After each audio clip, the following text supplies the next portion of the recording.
Look, I want to tell you 5 unique foods of Southern Maryland and the places you're going to need to find them.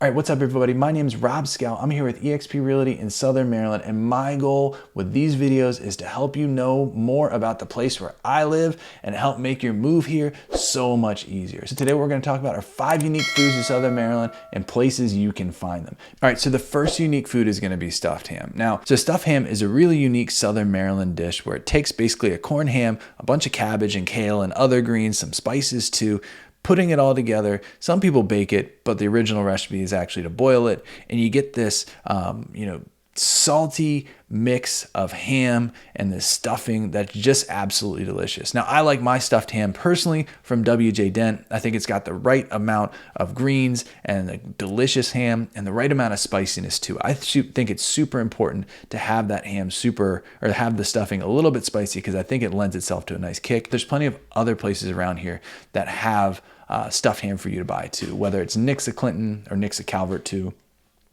Different grocery stores and stuff like that. So you can find the different varieties around there. And I highly recommend going and tasting those other ones and finding the right ones for you.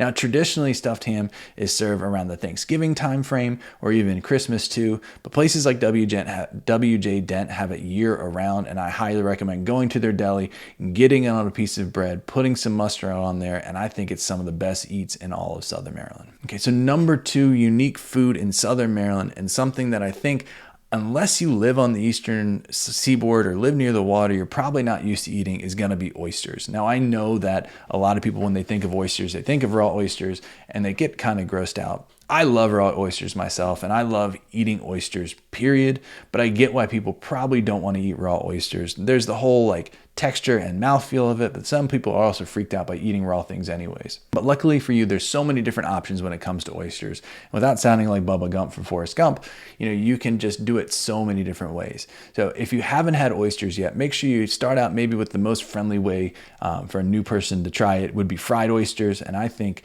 there are plenty of different Southern Maryland restaurants that do great fried oysters. You can also go to different oyster scalds, which is basically just barely cooking those oysters so they open up just a crack so that the oyster itself isn't leathery tasting. It still's got a nice, sweet, plump feel to it. So if you steam an oyster, a lot of times it will shrivel up and it's not nearly as good. But there's different ways you can enter into that oyster world without having to go right to that raw oyster. So make sure you give it a try when you come to Southern Maryland. Number 3 is probably one that all of Maryland is known for, but Southern Maryland really takes it serious, is going to be crabs.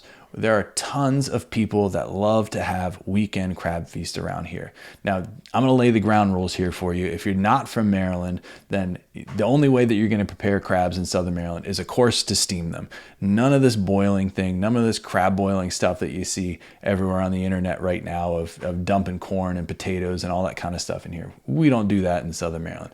Crabs are steamed.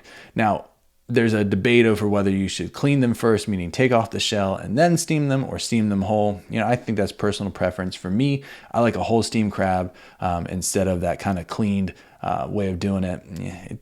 It's kind of either or for some people, but I'm really on the side of a whole steamed crab. And then it comes down to spice too. Everybody thinks that Old Bay is the only crab spice there is, but 100% for steaming crabs, J.O., and most places you're going to buy crabs out use J.O. J.O. spice is the way to go. If you haven't tried it yet, you got to try it because it's the best for steaming crabs. All right, so number 4, unique food. Again, this is not really just to Southern Maryland, it's unique to Maryland itself, but crab cakes. There are some of the best crab cakes in Southern Maryland. I highly recommend trying, the Ruddy Ducks crab cakes or the Piers crab cakes, even the Lighthouse in Solomon's too, and just going to different seafood restaurants. And don't be afraid to go to that hole-in-the-wall restaurant that, you might not think has the best food but is right on the water. A lot of the times they have the freshest seafood. They might even be catching it themselves, kind of like Courtney's restaurant down in Ridge. And that might be the freshest, most delicious crab cake you've ever had. So make sure you ask around, make sure you ask for friends. Like I said, if you want a solid one, try the Ruddy Duck in Piney Point, or also go to the Pier in Solomon's, Maryland. Those are 2 solid examples of a good crab cake in Southern Maryland. All right, so like I said, number 5, my last one, it's not actually from Southern Maryland, but it's actually pretty close to Southern Maryland, and there's a few different restaurants in here that carry this.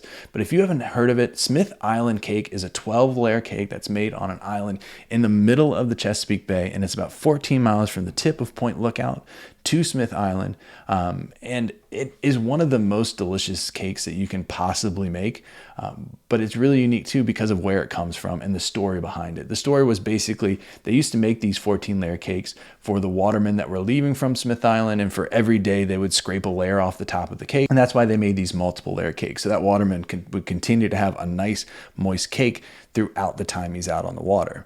Now, that's not why it's made like that anymore. Boats are able to get back and forth a lot easier to and from shore, so they don't really need 12 layers, but that's just become, you know, the iconic cake of Smith Island. And the really neat thing, if you come to Southern Maryland, instead of buying that cake from, you know, some restaurant in Solomons or some place, you know, up in Annapolis or something like that, you can actually get on a ferry out of Point Lookout and go over and get a Smith Island cake from Smith Island. I mean, that's right. You can actually take a ferry from Southern Maryland to Smith Island. And I highly recommend doing it at least once and kind of seeing what it's like to live over there. Hopefully you enjoyed kind of 5 unique foods of Southern Maryland. If you have any questions or need any help about moving to Southern Maryland, make sure you use the contact information below. Call me, text me, and I'd be happy to help you make that move. And also click the subscribe button, click the bell so you're notified every single time I put out new content just like this to help you really get to know Southern Maryland. Hope to see you on the next video.